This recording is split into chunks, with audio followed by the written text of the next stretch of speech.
Welcome friends, welcome to my YouTube channel. Now we start STA 301 Statistical and the Probability. इससे पहले कि मैं next produce करूं, अगर आप लोगों ने मेरे चैनल को सब्सक्राइब नहीं किया है तो please subscribe my channel.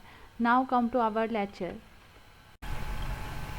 Lecture number 6. In this lecture we will cover the topics steam and leaf. Steam and leaf histogram, dot plot, measure of the central tendency, measure of the depreciation, histogram and frequency pelargon. First we look, this plot was introduced by the famous statistician Johann Turki in 1977. ये जो dot plot दिया था वो एक famous statistician Johan तुर्की ने 1977 में दरियाफ्त किया था, और जोहन तुर्की ने ही लीडिंग डिजिट यानी स्टीम और लीफ का कॉन्सेप्ट दिया था. अब हम एक एग्जांपल ले लेते हैं. 243 है हमारे पास. ये हमारे पास एक डिजिट है, हमने इसे कन्वर्ट करना है स्टीम एंड लीफ में. हम इसे दो तरीके से कन्वर्ट कर सकते हैं. जो हमारे पास फर्स्ट वाली वैल्यू होती है वो हमारे पास होती है स्टीम, और जो सेकंड वैल्यू होती है वो हमारे पास होती है लीफ. अब ये देखिए हमारे पास जो फर्स्ट में थे हमने इसे 2 को स्टीम बोल दिया, और 43 ये हमारे पास लीफ आ गया है. सेकंड वे हम 24 को स्टीम ले लेते हैं, और जो लास्ट वाली वैल्यू है उसे हम लीफ. हम इस तरह से इन दोनों को डिस्प्ले कर सकते हैं. नेक्स्ट हम एक एग्जाम्पल देखते हैं. The age of the 30 patient admitted to quarantine hospital during a particular week where age the follow. मतलब कि एक हॉस्पिटल में 30 पेशेंट हैं, वो उनकी एज जो है वो ये है हमारे पास गिवन है. इसे हमने कन्वर्ट करना है स्टीम एंड लीफ में. तो हम कैसे कन्वर्ट करेंगे? हम यहाँ पे नीचे सबसे पहले दो बॉक्स बना लेंगे, स्टीम का और लीफ का. सबसे पहले हमने क्या करना है, फर्स्ट डिजिट को हम किस में रखते हैं? स्टीम में, और सेकेंड वाले को हम किस में रखते हैं? लीफ में. अब देखिए 1 है, 1. अब यहाँ से हम 1 वाले काउंट करेंगे 18, और ये 12. 2 डिजिट है 1 के साथ. 1 को हमने स्टीम में रखा, और यहाँ पे इसके साथ क्या था? 8, एंड ये यहाँ पे क्या था? 12.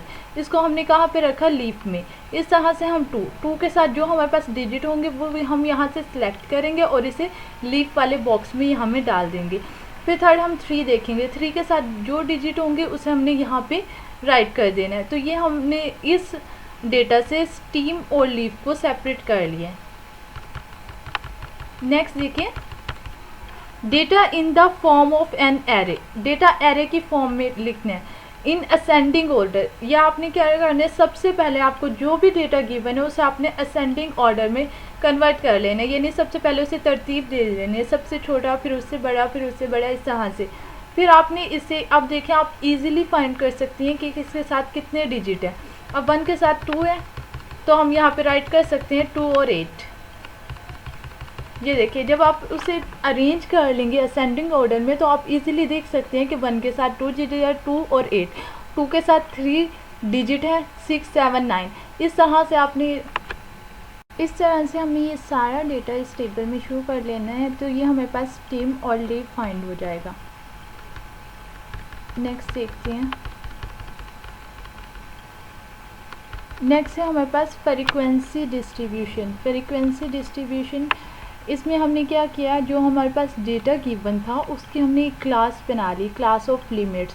हमने 10 से लेके 19 तक जितने डिजिट आएंगे वो यहाँ पे राइट करने, 20 से 29. इस तरह से हमने ये 70 से 79 तक ये हमने यहाँ पे एक क्लास बना ली है. क्लास से हम क्लास बाउंड्री फाइंड कर सकते हैं. क्लास बाउंड्री हम कैसे फाइंड करते हैं? 19 + 20 इन दोनों को हम ऐड करते हैं, और 2 पे जब हम इसे डिवाइड करेंगे तो ये हमारे पास 19.5 आ जाएगा.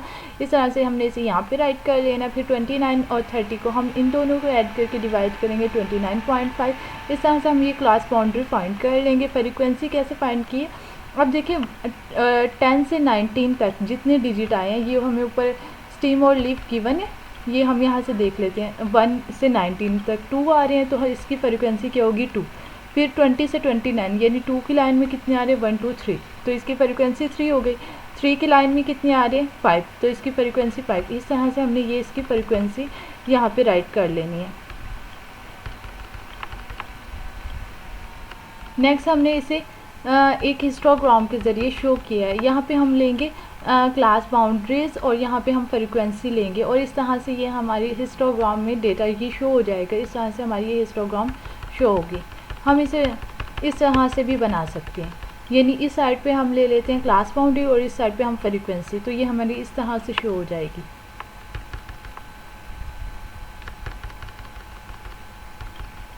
ये देखें, अगर हम इसे वर्टिकली बनाते हैं तो ये हमारे पास इस तरह से शो होगी हमारी जो डायग्राम है।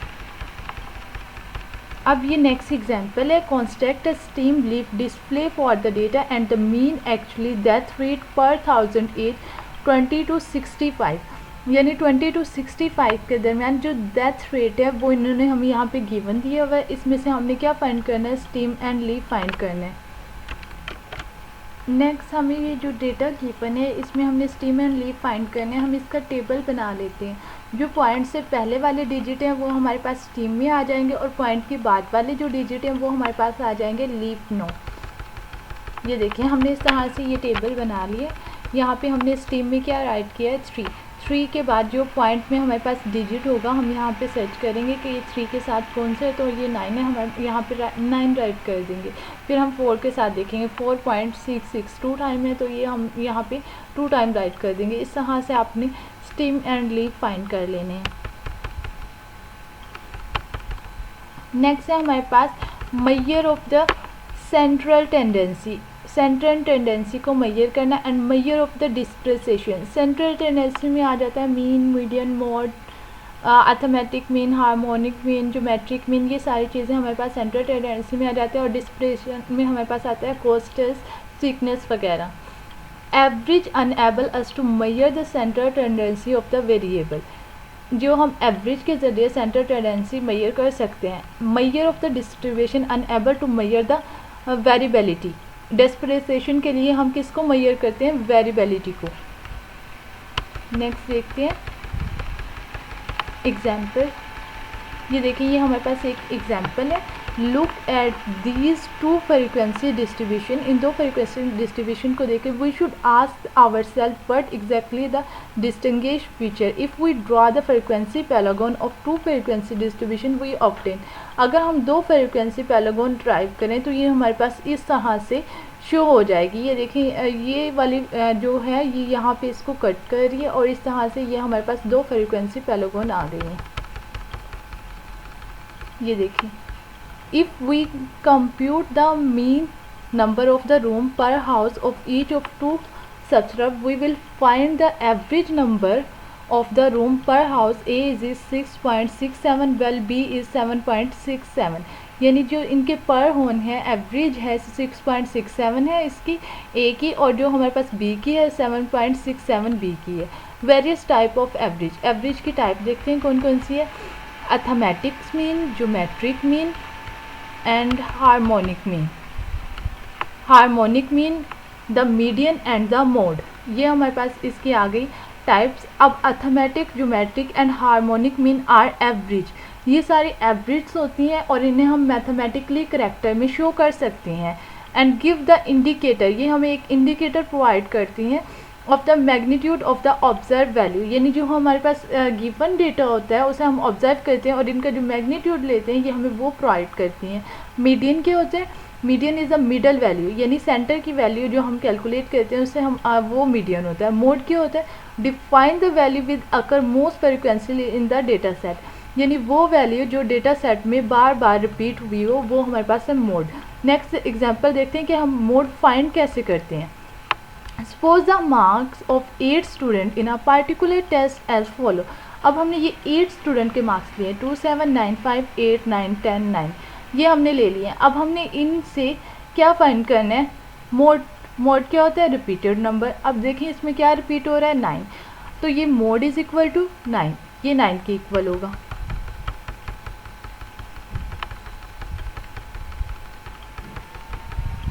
नेक्स्ट देखिए, mode in the case of the raw data. अगर हमें रॉ डेटा दे दिया जाए और हमें कहा जाए कि मोड फाइंड करें तो हम किस तरह से मोड को फाइंड करेंगे।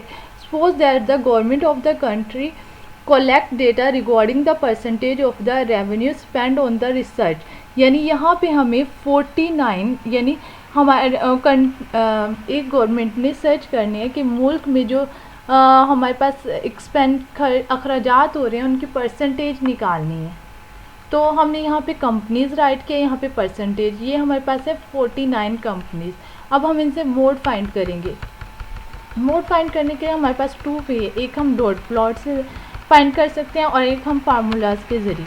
हम इसे देखते हैं डॉट प्लॉट के ज़रिए कि हम कैसे फाइंड करेंगे। We can represent this data means of the plot is called dot plot, यानी जिस प्लॉट के ज़रिए हम इस डेटा को रिप्रेजेंट करेंगे उसे हम क्या बोलेंगे, डॉट प्लॉट।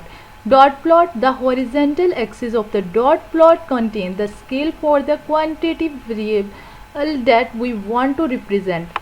यानी वो horizontal axis of the dot plot, यानी जो हम डॉट प्लॉट ड्रॉ करेंगे वो एक हॉरिजेंटल एक्सिस पे होगा और जो क्वालिटी वेरिएबल को मेजर करेगा। ये देखिए ये हमारे पास आ गया डॉट प्लॉट। डॉट प्लॉट हमने ये एक्स एक्सिस के साथ साथ बनाया, ये हमारे पास आ गया डॉट प्लॉट, यानी हमारे पास जितनी वैल्यू थी जो थी हमने यहाँ पे उस हिसाब से यहाँ पे डॉट से उन्हें रिप्रेजेंट किया है। अब देखिए इसमें सबसे ज़्यादा वैल्यू कहाँ पे आ रही है, ये देखिए यहाँ पे सबसे ज़्यादा वैल्यू है, तो ये वाली जो वैल्यू होगी ये हमारे पास क्या होगी, मोड, यानी इसे हम मोड कहेंगे। तो ये देख लेते हैं हमारे पास X head is equal to 6.9, ये 3 टाइम आ रही थी हमारे डॉट प्लॉट में, तो ये हमारे पास मोड आ गया। अब नेक्स्ट देखते हैं हम mode in the case of the discrete frequency distribution. Mode को देखते हैं डिस्क्रीटिव फ्रीक्वेंसी डिस्ट्रीब्यूशन में। सबसे पहले हम एक एग्जांपल देख लेते हैं। An airline found the following number of the passenger in the 50 figure of the 40 seat plane, यानी एक एयरलाइन है उसमें हमारे पास पैसेंजर है और फ्लाइट्स नंबर दिए हुए हैं।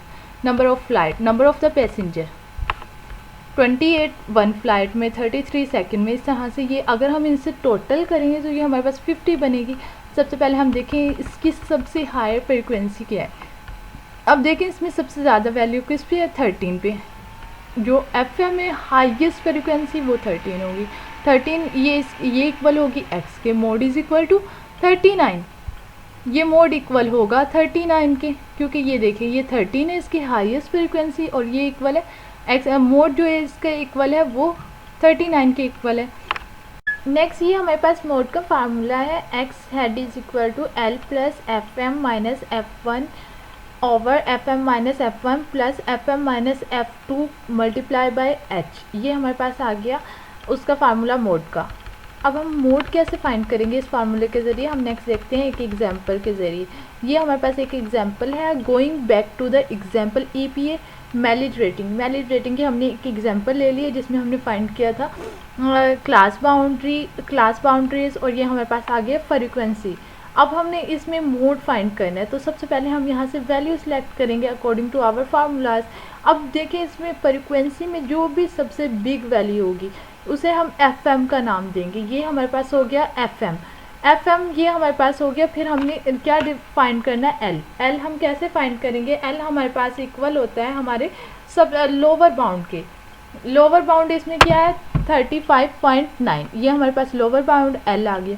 फिर हमने F1 यानी जो इस हायर वैल्यू से ऊपर वाली वैल्यू होती है वो हमारे पास F1 के इक्वल होती है और जो हाई वैल्यू से नीचे वाली वैल्यू वो F2 के। अब हमने क्या फाइंड करना है, H होता है क्लासेस का डिफरेंस। अब देखें 33 माइनस 30, इसमें से इसे माइनस करेंगे 3 आएगा, 36 में से 3 माइनस करेंगे, ये सबका डिस्टेंस इक्वल होता है कि ये हमारा H जो है वो 3 के इक्वल आ जाएगा और ये वैल्यू हमने इस फार्मूले में पुट कर देनी है। नेक्स्ट देखिए ये हमारे पास आ गई लोअर बाउंड, ये वाली वैल्यू L की प्लस FM माइनस F1 है 4, FM minus F2 multiply bye 3। हमने इसे सॉल्व कर लेना है। ये हमारे पास 10 प्लस 6 और 10 क्रॉस 3। अब हम इसे सॉल्व करेंगे और फिर मल्टीप्लाई करेंगे तो ये हमारे पास 1.875 आ जाएगा। इन दोनों को हम ऐड करेंगे 37.825 हमारे पास इसका आंसर आ जाएगा। इस तरह से हम फार्मूले के ज़रिए मोड फाइंड कर सकते हैं। अब हम इसे ग्राफिकली रिप्रेजेंट करते हैं। ये हमारे पास आ गया मिलियंस पर गैलन, ये हमारे पास क्लास बाउंड्री आ गई है, ये हमारे पास आ गई इसकी फ्रीक्वेंसी। हमने इस तरह से इसे हिस्टोग्राम में शो करवा देना है। नेक्स्ट हमारे पास है, हमने इसी टेबल को लेके हमने फ्रीक्वेंसी पैरागोन बनानी है। फ्रीक्वेंसी पैरागोन हम कैसे बनाते हैं, सबसे पहले हमारे पास जो डेटा होता है उसके अकॉर्डिंग हम लाइन लगा लेते हैं। ये देखें, हमने यहाँ पे हमारी इतनी फ्रीक्वेंसी थी, फिर इतनी भी, उसके अकॉर्डिंग पहले हम डॉट लगा के एक लाइन ड्रॉ इस तरह से, ये हमारे पास फ्रीक्वेंसी पैरागोन आ गई। अब हमारे पास जो फ्रीक्वेंसी कर्व है, फ्रीक्वेंसी कर्व इस फ्रीक्वेंसी पैरागोन को कवर करते हैं। ये देखें, यानी ये ज़रूरी नहीं है कि फ्रीक्वेंसी कर्व इसके हर डॉट को टच करे, लेकिन ये इसे कवर कर रहे होते हैं। नेक्स्ट हमारे पास है,